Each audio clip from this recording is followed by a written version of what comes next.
podcast. It's not over till that bitch is dead. Let's delve into that a bit deeper. I'm going to be like the peacekeeper between you two tonight.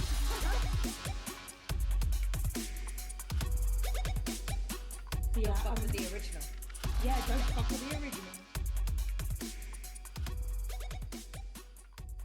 Hello, everyone, and welcome to another episode of the Horror Friendly podcast. My name is Katie, and I am joined by none other than Chantelle.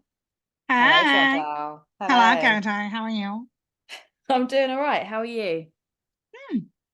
I'm good, thanks. Sorry, I literally took a mouthful of coffee as you asked that question. When I knew the question was coming, we are clearly not getting better at this. We're not, and this is our season finale, and we've still not gotten any better. Come back next season. We'll have definitely improved with a week off. A whole week to just relearn everything, To remember to improve ourselves. what we do. To improve ourselves. That's all it takes, guys, is 1 week to become a better you. Yeah. We should stop being podcasters and turn into like self-help Yeah. people. With 1 week, I can make you better.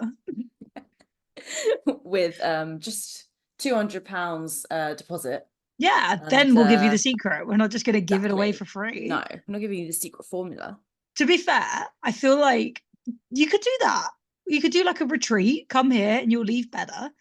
But because people do tend to leave holiday better, but because they haven't had to think about like work and rent and other bullshit for a week. So It's true.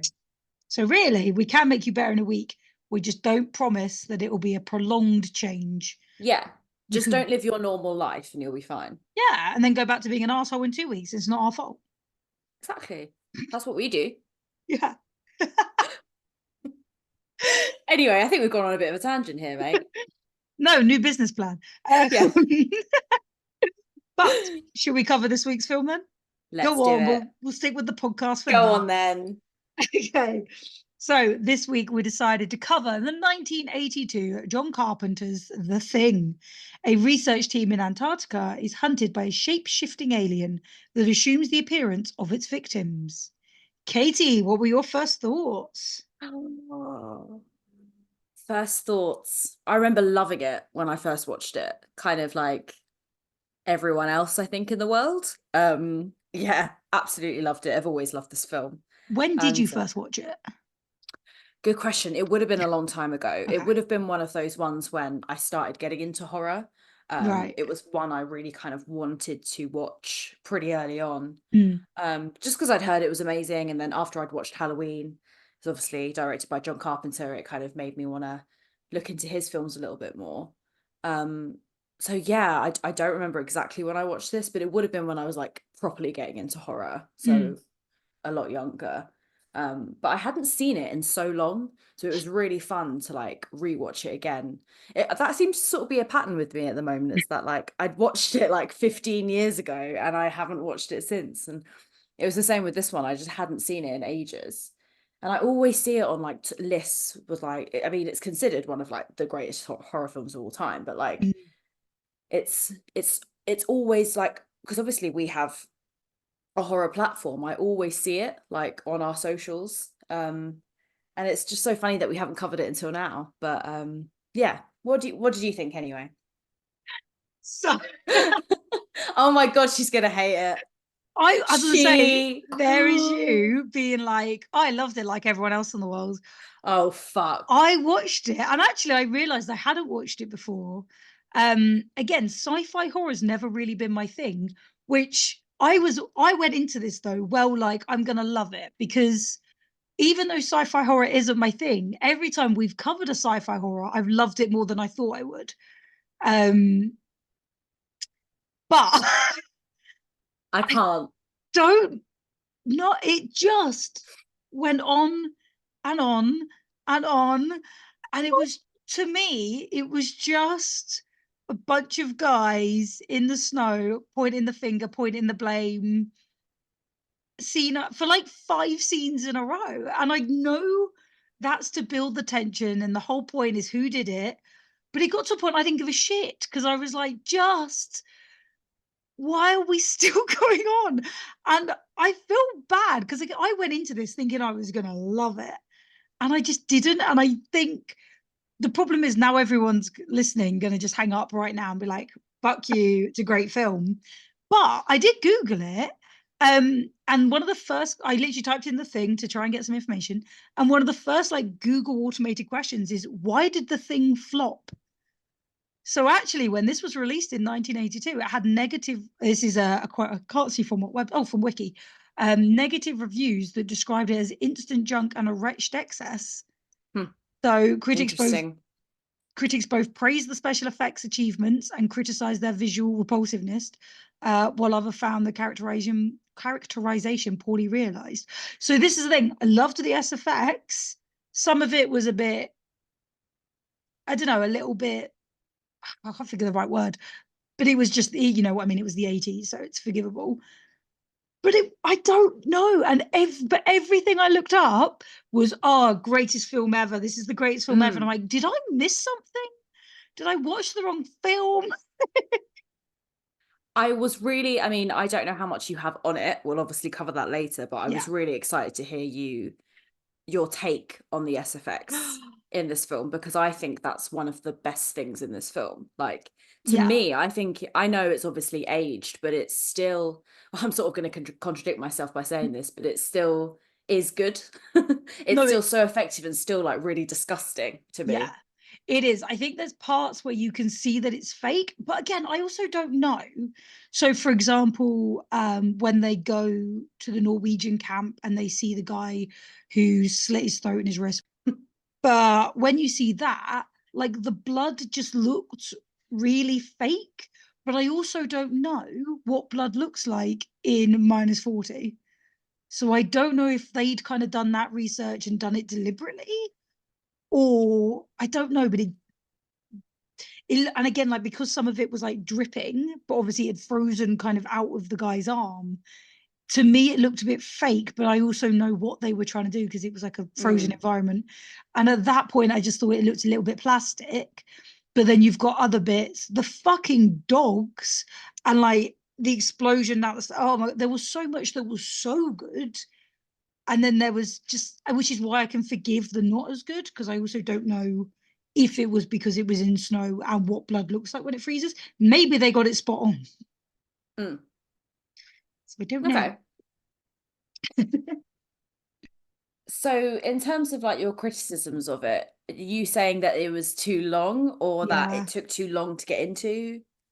I guess to say it got into it quite quickly with the dog, and then everything was very, well, we're going to go here and figure this out, and we're going to do this, and it, and it just felt, again, I get that it was supposed to be like that horrible idea of like a group of people unable to trust each other, but I just, something about that I just didn't really vibe with, because I was just like, it's supposed to be a horror film, I'm supposed to be scared, and I'm actually just annoyed with these fuckwits arguing.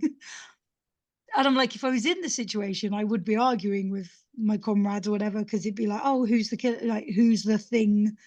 And not really understanding what's going on. But it just got, I don't know, it was just a lot of it for most of the film, and it just got a bit annoying. I'm very sorry, because I'm very aware a lot of people were like, you were missing the genius, because there are little, I did watch a thing and I was like, all the little clues kind of sprinkled throughout. And I actually said to you, I watched it again today because I was trying to figure out, did I miss something? Was there like, which, so again, I watched it twice now, even though I thought it was too long, because I was like, was I missing some clues? Was it cleverer than I thought it was?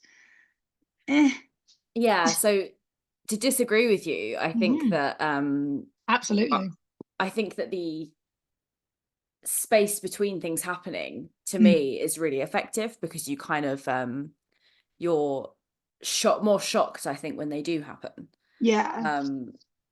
Like, well, I mean, one of my favorite bits of the film was when they're testing their blood, and I just, I think that was just an unbelievable scene. But it kind of went from them testing the blood to it just going absolutely like 0 to 100, where like one of them turns into the thing, or like gets exposed as the thing, and then another person, like, it all just kind of happens quite quickly. And I know what you mean, where like things don't kind of like continuously happen, but I think that's what kind of makes the film great to me.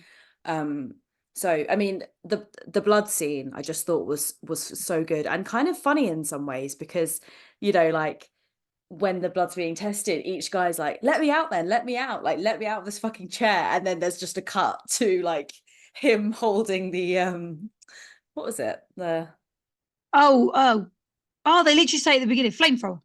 flamethrower, thank you, like literally holding the flamethrower, and then again it comes to someone like, they test the blood, he's not the thing, and he's like, let me the fuck out. Yeah. And then again it cuts to like him standing up, and it's just like, I think, yeah, so I think it really just goes from like 0 to 100 at that point.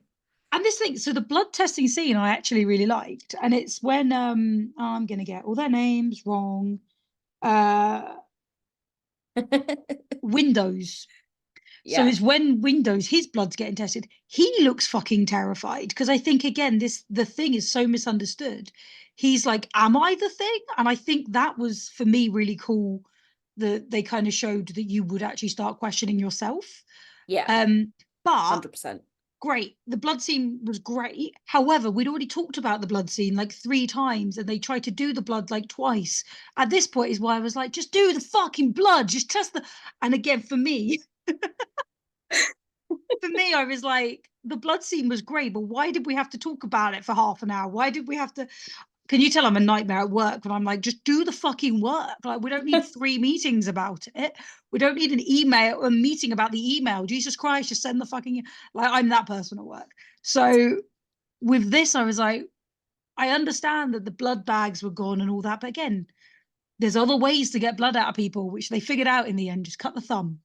Although in my head, like completely the least of their problems. I was like, why would you cut the thumb? That's so sensitive whenever you touch something. I was like, cut the arm, because it's less likely to like irritate you every time you pick something up. So not their problem. Probably, yeah, absolutely not their problem. Like they're just Very trying low. to survive and not be Yeah. kind of consumed by this thing in their body. Very low priority on that list. But yeah, like I just, yeah, like great. Just bring that scene forward. such a brilliant scene. Again, it was like, what was it, an hour 45? And I was like, you could have just cut like 10, 20 minutes. And you do think at some points that McCready is being like a super dick, but then it's like, actually, we probably would all act like that in this situation. You have to look out for yourself in that situation. Yeah, you do. And I think they do react, because they all react kind of differently, but quite, necessary. Yeah. I think when McCready realized that he shot someone who was actually just human. But also, surely that was the giveaway, that they died by bullet, because every time they've tried to shoot the thing, it doesn't die. So I think they just wanted to test it. But yeah, like, and then one of the guys says to him, yeah, that now makes you a murderer. Yeah, and killed. Again, he already had that guilt, but like it was too much. But aside from the shooting, I think that like it is quite refreshing with this film that you see them make like clever decisions and like adult decisions, like they were saying about how they should all eat from cans and eat separately, and kind of like putting their resources to good use. And they were like figuring out who to have as a leader and things like that. Like you see it so often in horror films where they're just making rookie mistakes, or like they even fucking reference it in Scream where they're like, she's running up the stairs and she should be running out the front door. Like, so I think with this film you don't get as frustrated with that side of things. Yeah, they don't make stupid decisions, which is good. But also because I think it's an interesting like location choice and the crew that they chose to have, because you are looking at a group of scientists in the middle of fucking nowhere. Like that, like, do you know what I mean? If you're gonna be someone who works in that environment, you have to take like survival training, and you have to be prepared. Not for this necessarily, but I mean, I don't know what their training entails. Maybe it does entail like, because I was going to say like a pack of wolves. I don't know what's in Antarctica. Polar bear, maybe. Maybe. Should have looked that up first before I tried to sound smart. But do you know what I mean? But again, like they mentioned, like cabin fever is a real problem for people that work in such remote locations.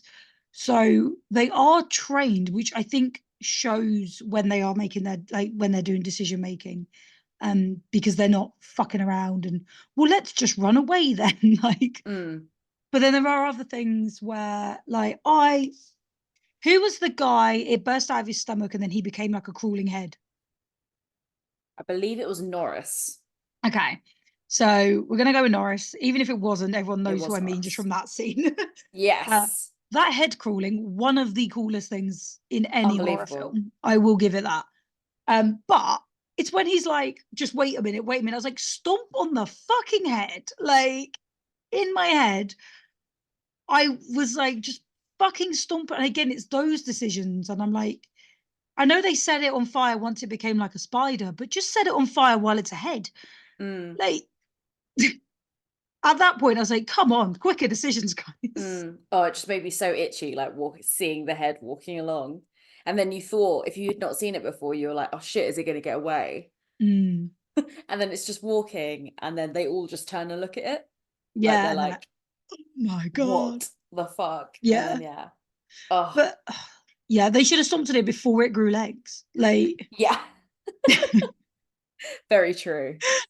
Oh, although I did want, yeah, because again, when we said about bullets, because that whole opening scene, they were trying to shoot the dog. Would it have made a difference if they had shot the dog? Because bullets don't seem to work anyway.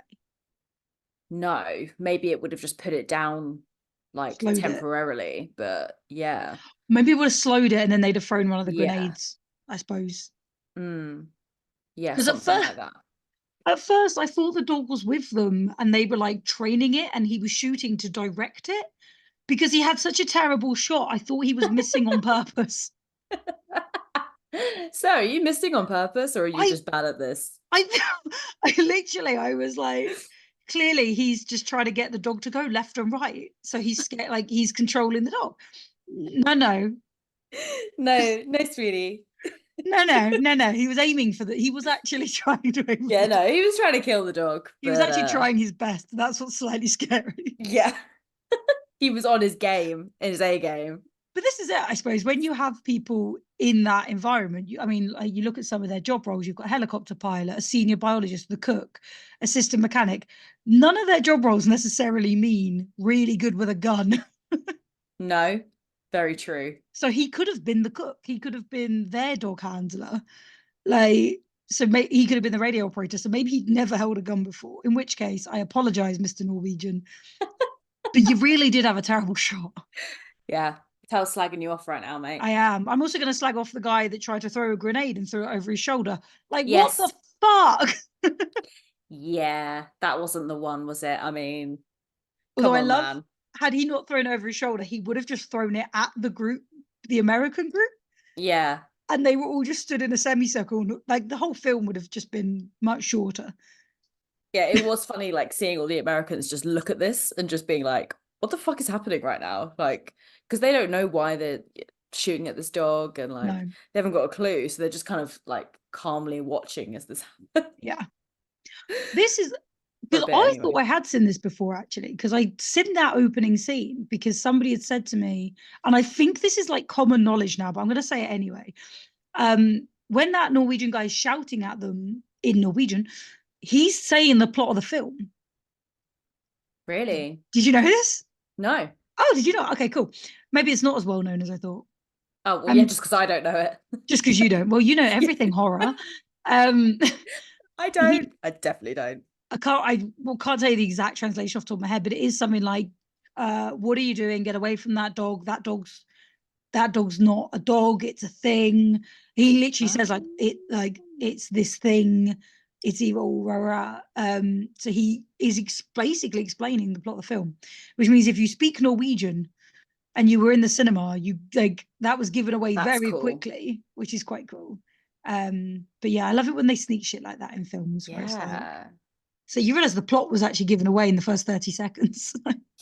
It's funny though, because even if one of them did speak Norwegian or he said it in English, would they have believed him anyway? Yeah, like that dog's not a dog. You're like, what? It's clearly a husky. Like, it's a beautiful boy as well. So well trained. All of those dogs. Yeah. Like, yeah, amazing. I know. I just wanted to be. Well, I wouldn't have fucking wanted to be there. Jesus fucking Christ! Not with what comes later. Yeah, but true. pre the thing, I would have loved to have Yeah. just been in that. Get all the I little just, huskies. They weren't little, but they were they, amazing. so he was a big husky, but I don't know how they trained him because he wasn't acting like a dog. I know that sounds really stupid, but like when he was under the pool table, he had his head up because he was like listening. There was little things, and Yeah. I don't know how they managed to do it, but he was acting like a dog, but not. Like everywhere he walked really calmly and Yeah, deliberately. you're And I was right. like, dogs don't walk like that. So I don't know how he managed to do it. Obviously the bit That's at the very beginning when true. he's running like a dog, but because even when he goes in the dog cage, he goes in really slow and calm, and I'm like, none of them huskies are howling either, which is weird. That is really weird. And like the Mm, fact, yeah, and you're right, like maybe the dog jumped and kind of like jumped up at the guy before to mm. kind of like try and sort of trick him in some way into believing that he's just a normal dog. I'm Well, just like everyone else. But so this is a thing because I feel like I'm biased because I love dogs, but I feel like it is a thing where, like, if you're in a coffee shop or a pub or something where they allow dogs, or if you're in the park, and if a dog comes up to you, you're the chosen one. And it yeah, makes you feel great. Like the dog loves you more than chasing its own tail right now. You are God. To that dog, you are God. It's a great feeling. So if that dog, although it's running from bullets, jumps up to you, you're going to be like, this is my boy. He's a good boy. He's my boy. absolutely. But dogs can also lick your face without people immediately going, ooh, what are you doing? Which means whatever the thing is doing, it can easily lick people and spread its Yes. chemicals Yeah. without any concern. Like you wouldn't judge a dog for licking your face. No. So it's No. very clever. Yeah, very clever. I didn't really think about it like the dog's characteristic, like the mannerisms and stuff. Obviously, I And was like, only watching the dog. yeah, you were just watching The Good Boy. But then yeah, because the dog goes into a room and there's like a silhouette of a man, but you never know or find out who it is. But it's just a silent thing where he just kind of silently walks in and then it just Yeah. fades out. It's so effective. And again, like my dogs never came into a room that quietly. My dogs came bursting into the fucking, you Yeah. knew they were there. Interestingly, though, that shadow on the wall was actually from what I heard, they hired a different actor to basically just be the shadow, so that you couldn't definitively say who it was. So Ah. you could see they had curly hair, which meant you could kind of go, oh, it might be that crew member or that crew member. But because you Mm. could not definitively define the silhouette, it could have been any of them. Yes. Like they Maybe not well, McCready because he had just like long, luscious locks. also weren't three of them at the Norwegian place at this point. I think so, yeah. I think you Yeah. can rule out some people, but Yeah, that's really but clever as not well. enough. Yeah, it's so subtle. So subtle. Mm. I Yeah. mean, this being like John Carpenter's big first film, I mean, Mm. I know you didn't enjoy it as much, but I think it's such a, I mean, and as you said, it wasn't as enjoyed then as it is Mm. now. But for it to be his big first feature film is pretty amazing, really. And I do appreciate because again, people are still talking about this 40 years later. Like it is a film I'd heard of. I knew the Norwegian fact, even though I hadn't seen the film. For some reason, I Mm, knew that fact. So it is like the writing is good. I think again in a very 80s, 70s kind of film way, they wanted to show you everything. They wanted to show you around this scientific bunker that we've made and show you the beautiful landscape. But the reality, I just don't care. You just don't need to see it all. I just don't need to see all the bickering. Like, mm. See, I, I really, yeah. So I see what you mean, but I you really liked liked it. that because because you get to learn the characters a bit more. You see them in Mm, their normal way of working or their normal state, and I think that is what makes it all the more horrific yeah. because you're seeing them in their everyday life, which is Mm. that they're normal. Um, and then all the shit hits the fan, and I think that's what makes it sort of scarier. Mm. Yeah, no, I can see that. I feel like I'm a bit I feel like I'm McCready who just wants to go and have a nap. And I'm just like, can you hurry up and tell me, like, I don't want to come and sit in your truck. Just tell me the fucking whatever it is you've discovered. I don't Yeah. care. And it's really bad secret. But I'm like, again, I'm like, he could have fucking told him that. Why did they have to change location? Why did they things like that? I'm like, just fucking tell him. the big reveal. So, Oh. I mean, let's talk about the dog scene. So, I mean, where do we even start with it? I mean, so did you like the SFX in this, first of all? Yes, and again, like I think you can be a bit forgiving in that sometimes you could almost tell they were probably animatronics and a little bit robotic-y because just the way they were moving. But again, I think you can get away with that because this is supposed to be an alien creature that we don't really know what it is. So it could move, I guess, in any way it wants to. Yeah. Although I do find that contrast funny that it can be a human and move perfectly like the actors, and then all of a sudden it's like this really staggery thing while it's transforming. Mm. But yeah, that was fucking horrific when that poor dog was like biting through the wires to get out. Like these dog actors are fucking fantastic. I'm just saying it. And then like the fucking everything that was coming out of him, like they must have had a lot of fun with this to like A lot of fun. just make it as creepy and disgusting as possible. And so it's interesting when you say like, well, because obviously they're not basing it off anything. Like this thing is interpreted in kind of any way. Yeah. So the production team must have had such a field day because you've just got creative freedom to just Yeah. kind of like add in any old shit in there, like anything horrific they had in there, like that thing that they like sprayed the dog with, like that liquid that came out, and Poor dog. like every single time a person or a dog was infected by the thing, it was always a different kind of thing. It was always a different way of kind of infecting them. Whether it was like the hands, so when that guy has those like claw hands, and like just there's so much. So yeah, the production team must have just absolutely loved it because they could just do whatever they wanted with it, really. Yeah. I don't think that is it. I think I actually did double check because obviously the stomach bursting bit, my brain went straight to Alien. So I was like, that's got to Yes. be paying homage to that. But it also only came out 3 years earlier. So little bit risky doing it that close, I guess, because everyone would have been like, well, that's clearly ripping off Alien, as opposed to doing from a film 20 years earlier. But then it's also kind of like, it does kind of work for the film. So It really does. if they'd gone with a face hugger, it would have been a problem. Yeah, that would have definitely been a rip-off. Little too obvious there. Yeah. Just a bit. Yeah, fucking Ripley just turns up. It's like, Yeah. what film are we watching now? It's like, you bastards.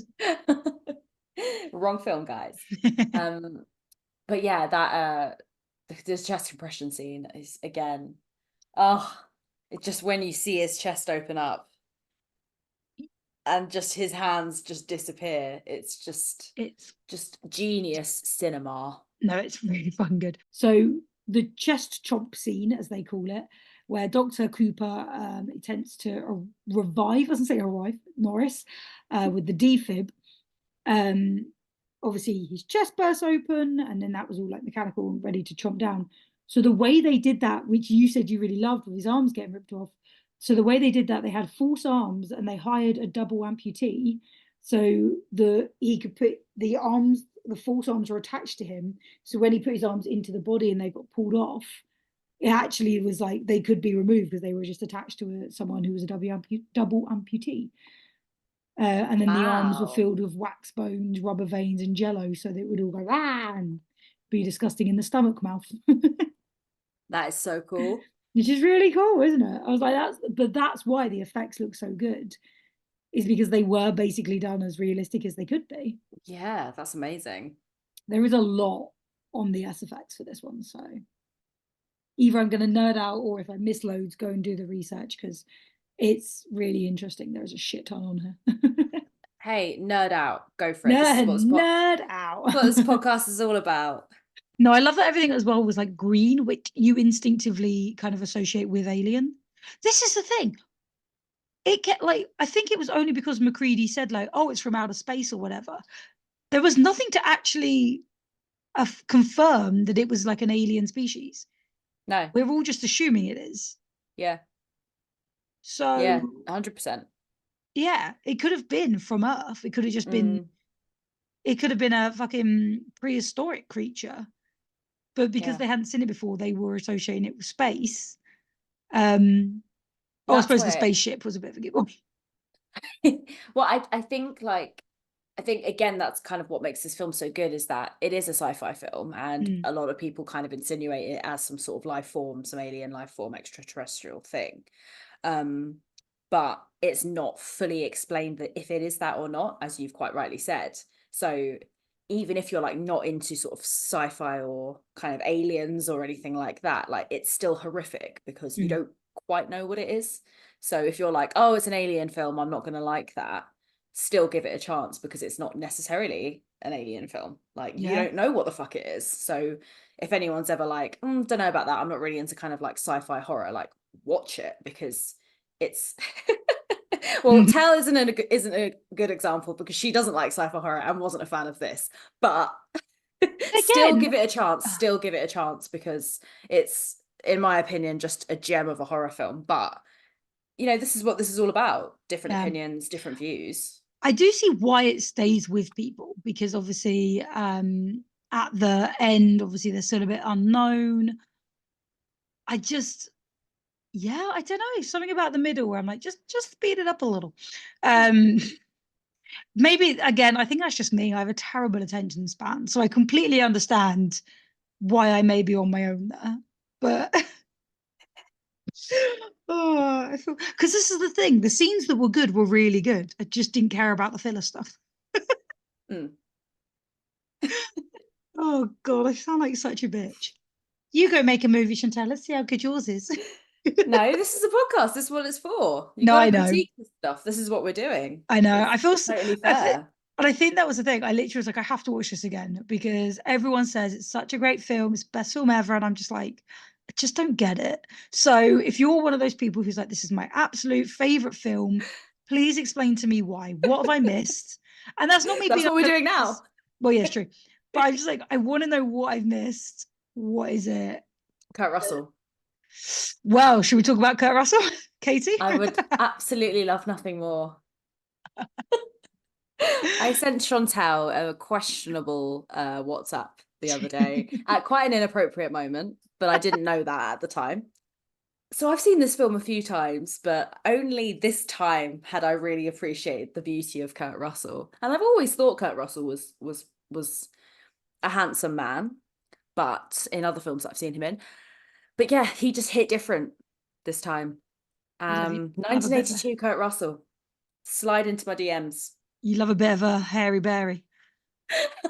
Well, I guess so. I don't. Okay, like, not it. Don't be wrong. Good-looking guy. What was with the cowboy hat? Oh, did the cowboy hat? Because, Any like, man looks 10 times better in a cowboy hat. which I'm not. You've heard it here first. I'm not going to disagree with. It was the fact that he was like, I'm going to go fly the helicopter and then put on a cowboy hat. And I was like, are you riding a horse? Like, what is about to happen? And then he had to put his hood up under the hat. And I was like, I'm sorry, what? Why that hat? Like, you're in the middle of the Antarctica. Surely Why not that hat, Tell? Why not that hat? Because you're in the middle of the Antarctica. Surely you want one of those like Russian hats that has all the fur at the front and covers your ears. Because he's Because hunky. he's Kurt fucking Russell. That's why. Because he's Kurt Russell. He's fucking McCready. That's why. It was the hat. It just lost me. I was like, I'm sorry. Did I miss the hat? Did the hat give you the ick? It didn't give me the ick. I was just like, I mean, there's a time and a place for a cowboy hat. Do not get me wrong. That's the quote of the week. Oh, I can't hear you. Oh, okay, where were we? So Cowboy hats. there's a time and a place for a cowboy hat, Katie. And it's not on a helicopter in the middle of Antarctica. I think that could be the quote of the season.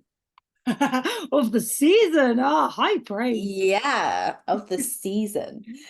But yeah, it's what it is. Well, I was just going to add, I just found this little fact, which I thought was really cool, actually, that John Carpenter wasn't the first choice to direct the film, which I didn't know. I shall tell you, Chantelle, it was actually going to be Toby Hooper who directed Texas Chainsaw Massacre. Holy shit.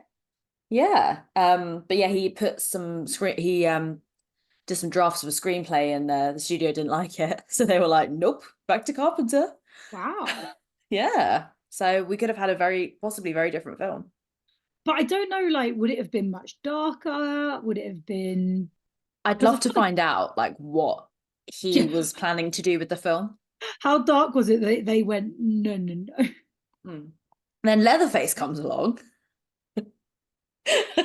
Yeah, which, Meat oh God. hooks. Well, at least So he yeah. found a place to vent his artistic skills. Oh, here we go.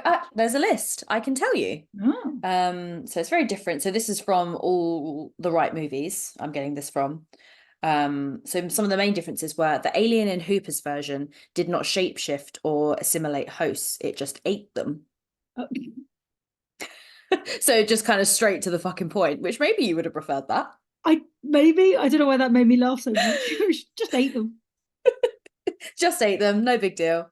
I argue with that because I like the fact that it gets into your body and like even the person possibly at some point doesn't even know, like, or probably doesn't know at the beginning that it's taken hold of them. So I liked that instead of just the fact that they ate them or consumed them.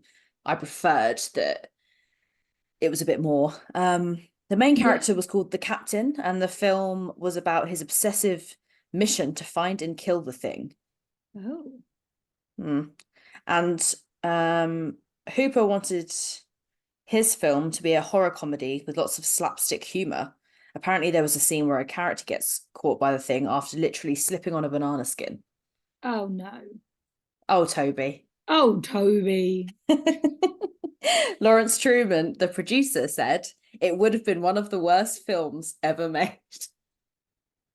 And yeah, kind of want to Wow. see it. No, I kind of want to see this version. I want to see that version only to like compare and contrast, not because I think it would have been better. It's Yeah, definitely to compare. But yeah, no, so then they got John Carpenter in the end, who I think was a big hit with everyone. Like the cast really got on with him, and yeah, Kurt Russell ended up working up with him on a lot of projects afterwards, and they became like almost like a little partnership, yeah, which is really no, nice. I think Kurt Russell had a lot of like creative control of his character and of the things on the set, which I think is really fun. So he like was able to get really involved yeah. in this film, which I think is great. I do like I do like that it was a shapeshifter. Again, I think we've, especially up till this point, we'd have seen a lot of this is the monster and this is what to expect. So I did like that aspect that we did know what to expect. We didn't know what it could look like. It could, and again, that's that paranoia it was showing build up. Yeah, It I was, liked it too.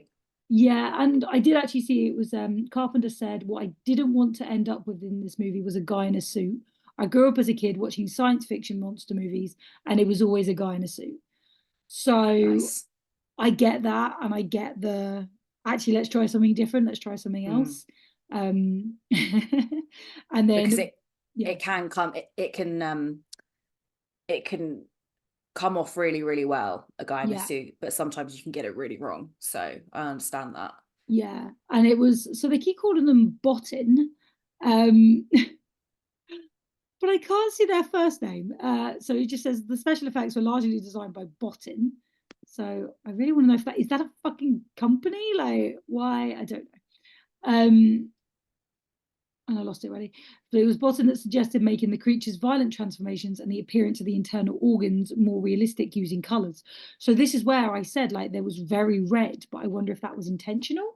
But there was a decision made to tone down the colour of the blood and viscera. I don't know. You what? Viscera.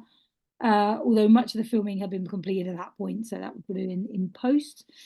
But it was also so Stan Winston was also brought in to help complete the effect, and especially when like the thing assimilating dogs and stuff, and that was all done through like puppeteers and everything as well. Same with the what's he fucking called? Norris. I keep forgetting Norris. But it took 50 people to operate the Blair thing Wow. puppet. So like it's fucking crazy what was going on behind the scenes. So my famous question, Tell, would you have liked to have worked on this film? I'm gonna go with yes, because I think it would have been like a lot of creativity. I think I would have been that annoying person, like, hey, Mr. Carpenter, like, let's put more in, let's put more disgusting things in, because I'd have been like, hey, Yeah. you know, this really big gap, let's put more disgusting things in.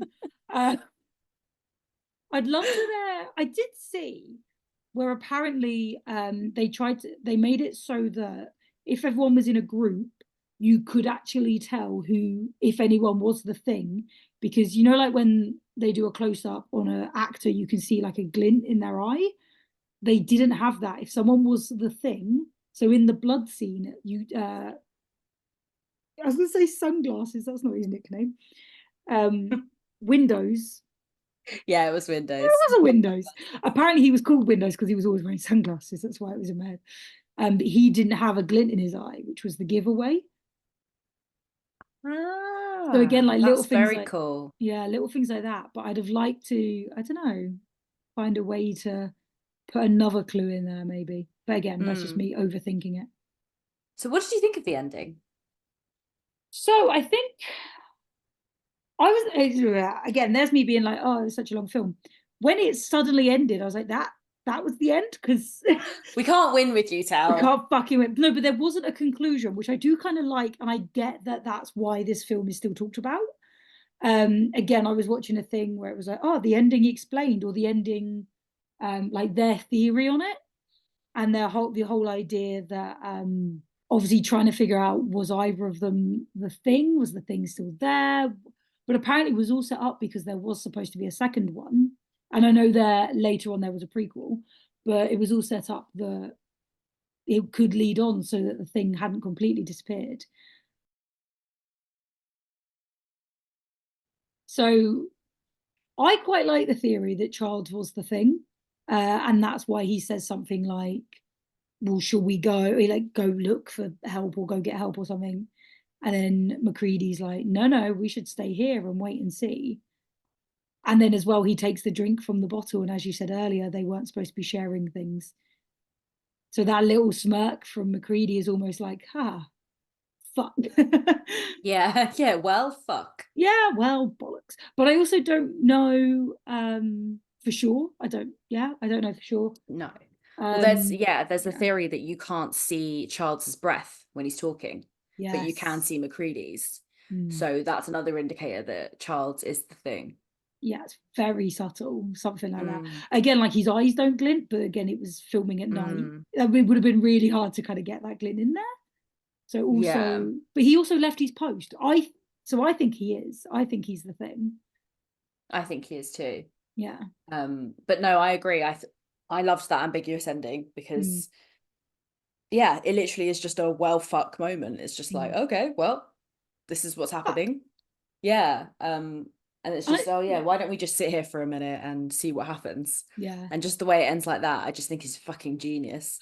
Somebody did say that wasn't a bottle of booze. That was a what do you call it when you turn a bottle of booze into a bomb? A Molotov cocktail. It was a Molotov cocktail. So I was like, in which case, but I was like, wasn't Macready drinking from it as well? Yeah. So maybe they just thought fuck it. Fuck it, if I'm going out. But that's what I do kind of like that about this crew. And again, I think it's that sort of mentality where if you're in a job like this and you're trained up for like survival scenarios, it is very much that if there is a threat to humanity, you are going to die to protect humanity. Yeah. But all of them had kind of accepted that. So yes, Charles saying like, oh, well, we should go, makes no sense. No. So that's true, that's kind of out of character for that group of people, because up until then they were all thinking pretty logically and making smart decisions. And suddenly he says that and it's like, hang on a minute, that's not a smart decision. Like all that's out, that's kind of out of character for him. Yeah, they're all like, we I can't remember what they say. We'll die before we let it leave, or whatever it was. Some very inspiring quote that I clearly can't remember. But it just, I love the fact though as well. It was going to be a bottle of booze they shared, but I forgot to mention at the beginning when George got shot and Macready comes over like, George, you okay? And then he just leaves him a bottle of booze and wanders up, like goes off to check on the Norwegian. And George is just chugging it. I was like, yes. yes, George. What else is there to do? It's great. Yeah. Sorry, I talked a lot. What were your thoughts on what I'm doing? I liked how I like the ambiguous ending. I really liked it. I've said this before, but I'm a fan of not so happy endings for a horror film. I just think they're so much more effective. Sometimes I do like a good end, a successful sort of like satisfying ending for a horror film, but a lot of the time I'm a bit of a bleak bitch, and I love a bleak ending. No, But I am with you on that. yeah, I just think like it kind of emphasizes the horror a lot more, and we are watching horror at the end of the day. We're not watching something Yeah. happy and kind of light-hearted a lot of the time. So yeah, I agree with you. I absolutely loved it. I absolutely love the ending. Just the simplicity of just like, let's just wait and see what happens, and then it just kind of fades out, and you just don't know what happens to them. No, that's true. So yeah, really kind of horrifying. Yeah. One thing I did see that was really cool was actually when they're sat there and everything's like around them is just burning.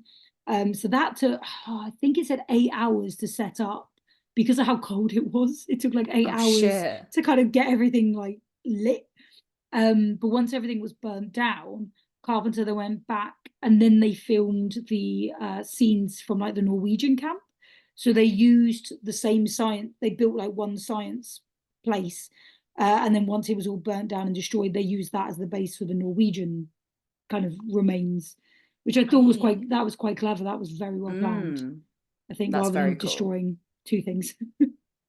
One thing I was going to ask you, sorry, we're a bit back and forth on today's episode, but what did you think of like the off-screen deaths? Because there were a few where you just assume that they're dead, but you don't like see it happening. Would you have preferred to have seen each one?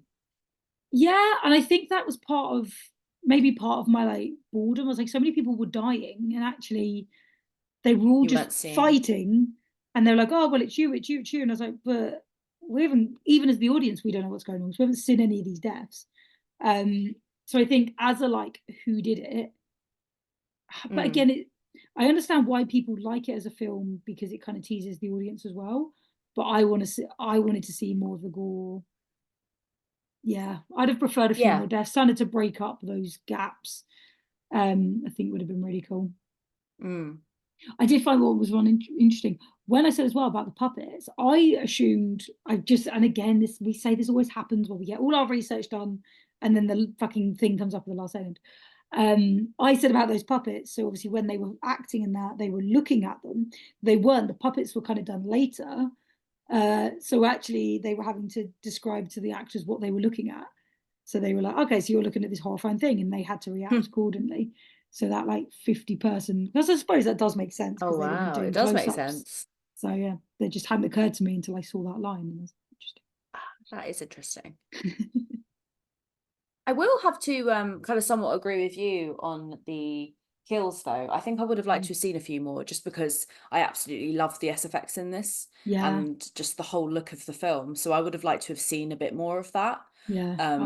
I didn't mind some of the off-screen deaths because again it kind of gives it a bit of an eerie vibe, but I definitely would have liked to have seen a few more.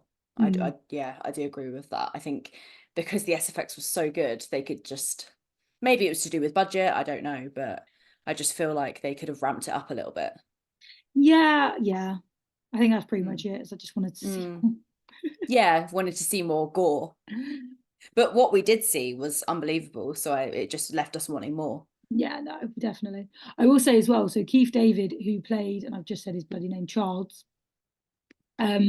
he broke his hand the day before. He was in a car accident the day before shooting began. So when he attended film the next day, but his hand was all still swollen. So Carpenter and Franco sent him to hospital. And then it was punctured with 2 pins. So when he came back, he had a surgical glove. It was a black one, and they painted it to match his complexion. And then his left hand is actually not seen for the first half of the film. So very cleverly, they've managed to hide his hand, which I suppose in the Antarctic, you could just put gloves on. But again, it's one of those where I'm always like looking at the makeup and that, and you don't think about things like that. You do hear it where people get injured and then they have to hide that on scene as well. I think it's incredible. Next time I watch it, I'm like, where's his left hand? Where's his left hand? Yeah. So much was going on in this film. Yeah. It's amazing. We haven't even talked about that. So like the computers, again, I think that's the one thing that kind of like ages it, is when you're looking at those computers. Yeah. And the Feather McCready kills the computer, and then they say like, oh, we're the first week of winter. I'm like, great, so he's already destroyed his chess machine. What are you going to do for the next 3 months, 4 months? Yeah. Come on, Oh, Macready. come on, Macready, sort it out. But aside from him being the love of my life, did you like him? Did you like him as a protagonist, like a main character? I think he was a realistic protagonist. I think again, it's one of I those agree. where I think he was very hasty again. But that's it. I think unfortunately he had to be in a situation where it was like kill first, check later. And I think unfortunately he was the only one kind of willing to step up and make those decisions, which Yes. although sometimes wrong, were necessary. Mm. So I think he was an imperfect protagonist, which I think we kind of like. But yeah, I think he's quite realistic. Like if you were in that situation, you would be kind of having to shout at everyone because, like, as soon as I can't remember one of their names, but he's like, "Okay, you guys go off together," and he immediately is like, "Oh, I'm not going with him. I'll go with him." And he's like, "No, right now you just need to do as you're fucking told." Like, Yeah. I think that's quite realistic, like that wind up. Yeah, definitely. Yeah, definitely. And like his idea of the testing the blood and all of that, and all of them yeah, looking so terrified, thinking, "Oh fuck, am I the thing? Am I going to get shot?" yeah.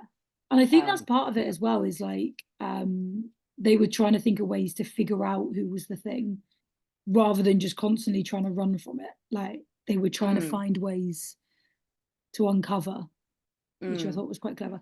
Although, again, in my head, I'm like, just burn everything. Like, don't bring that thing. Everyone. Don't bring that thing back from the Norwegian camp. But just, it's like, oh, but that's going to win someone the Nobel Prize. I'm like, it's going to kill you all. Fucking burn it to the ground. Like, I know. I know. When they brought it back, I was like, why have you done this, guys? Like, I know you're curious, but I know you're curious, but just no. Wait till like summer no. when no, but wait till summer when like people can access where you are. Actually, that's true. They didn't just try and fly away. Oh, but again, that is it, isn't it? It's like, no, we're gonna kill it and protect the world. Yeah. Yeah, that's what they were doing. They were our protectors. Good old Macready. Before we ask the next question, because this is relevant, can the thing be more than one thing? For example, can it be because it was the dog, but then they brought that thing back from the Norwegian camp? Can it be both, or does it jump, or does it? Because I'm sure, because when it was the dog, it went into the room with the shadow, and then it went into the dog cage. So actually, did it infect the person who was the shadow before it moved on, or was it still just the dog and that was just to throw us off? I think it's only one thing because only one person was affected at each point. So it wasn't like there was like multiple infections going on. It was always kind of just like one person. So when it went into that room with the shadow, it made no difference anyway, because the dog was still the thing. But it's insinuated that when he goes in the room, when the dog goes in the room, he is infecting someone. Yeah. But then he's so can the So then thing is the dog no longer infected? well no, because then the dog explodes in the thing. Well, yeah. Yeah, forgot about that bit. Or is it just like, does it take their DNA and then transforms into it later? Yes, I think, well, yeah, it must do that because you're walking around like a normal person for a certain amount of time before it's exposed. I'm really confused. Because like when it kills all the dogs, it tries to like absorb them. Yeah. But then even if it did turn into the person in the room was still in the person in the room. I'm so can the thing be more than one thing? I would say Listeners, no, except for that scene. That is what has thrown me. I would say no too, but yeah, I know what you mean. Because our next question is obviously, would you survive the thing? But I need to know, can it be more than one? Let's go with no because that's what we think, but we Okay. could be wrong. Listeners, if you guys have a bit more insight into this, please let us know because we're Yeah. genuinely interested. Mr. Carpenter, I have some questions. Yeah. I'm really confused on that one. Let's go with The Thing is one thing. Yes. So what are you asking? You're asking if... Is the thing just one thing? Yeah. I know that, what you... Yeah. Because why put that scene in if it didn't infect anyone? But if it did infect anyone, then it was pointless. I don't fucking know.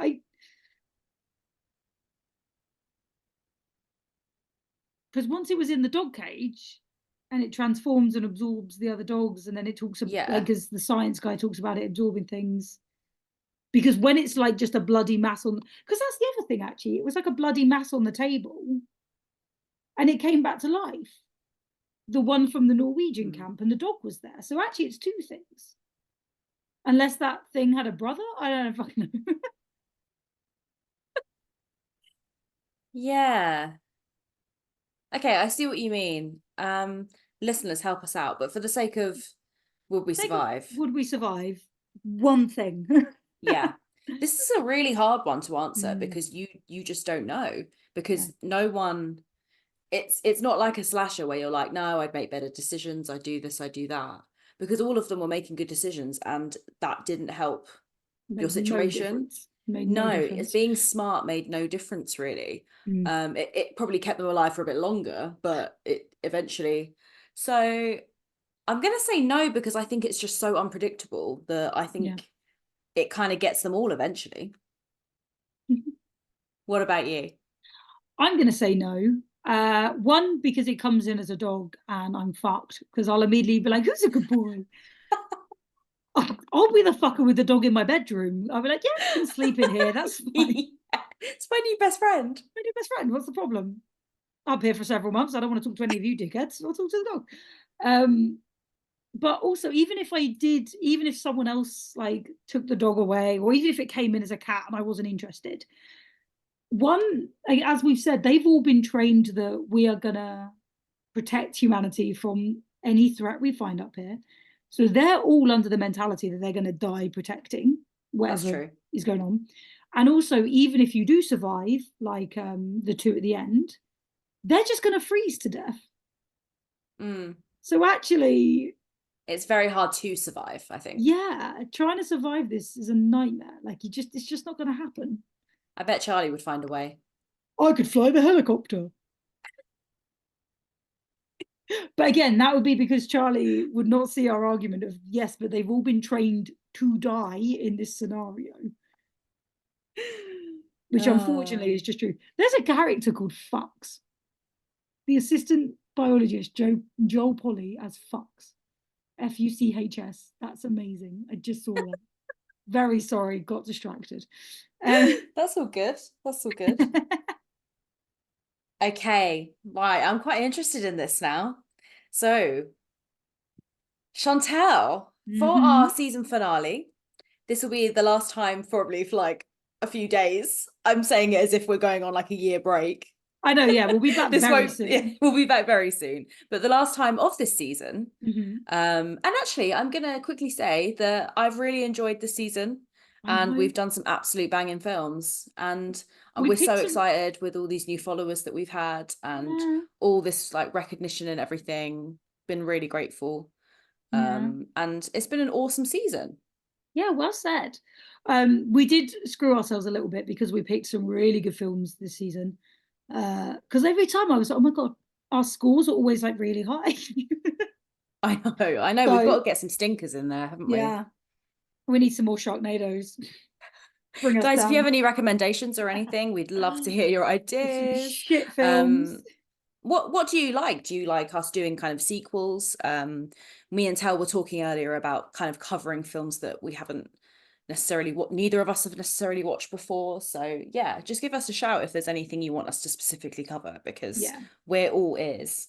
There have been some suggestions on the Instagram actually, so I'll have to dig them out as we come up with our next seasons. But so thank you. Yes, well said though, Katie. Okay, Chantelle, go on, break my heart. What is your favorite spooky moment, and how many spookies are we giving it out of 5? So my favorite spooky moment is going to be the head just crawling across the floor using its tongue, because Top tier. so fucking good. I'm gonna give it a 2. I'm so sorry, it's not even half, but I just, and again, I had to watch this twice to be like, what am I missing? What does everyone else see in this film that I'm missing? And I'd love it to be explained to me. But yeah, I love the SFX. I think it's a good story. I just think it was dragged out too much. So I'm very sorry. If this was a book, it would have been like 500 pages long and it could have been told in 200. And that breaks my heart a little bit. I'm really sorry. Katie, over to you. What's your favorite spooky moment before you unfriend me? I unalive you. Okay, fine. We've all got our opinions. My favorite spooky moment, I think, is actually going to be the chest compression. I just think that's so fucking fun, and proper, like, gory, proper horror-esque. And it's just one thing that you just really remember from this film. So I just love it. And I'm going to give it 5 spooky stars, whatever we're calling it, spookies. I love this film so much. Got a lot of time for it. I can't believe I've left it till this long to rewatch it, and I might have to watch it again now because I'm just got a crush on Kurt Russell. Yes, and Kurt Russell. Yeah, because Kurt Russell. I mean, I don't really have to explain, but yeah. So I'm giving it 5 to end the season. Very rare that you and I have such differing opinions on a film. That's weird. Actually really true. I'm so sorry it was one of your favorites, but it is what it is. That's cool. That makes it different. It makes it interesting. You know, we can't always agree, and that's what this podcast is about. You're being very calm. In your head, you're actually going, I can't believe I'm friends with this twat. I'm going to sign off here and be like, oh my fucking God. So you're going to text me immediately and be like, I cannot believe what you just did. Yeah. You absolute cunt. Why have you done this? But that was our episode of The Thing. Join us again in a couple of weeks for our next season with some fresh films. And yes, do drop us a message if you've got any suggestions. We love hearing from you. And until then, bye. Bye-bye. Don't die. Oh, we need to sing. Kurt Russell, slide in the DMs. What would you do if he actually did? Oh my God.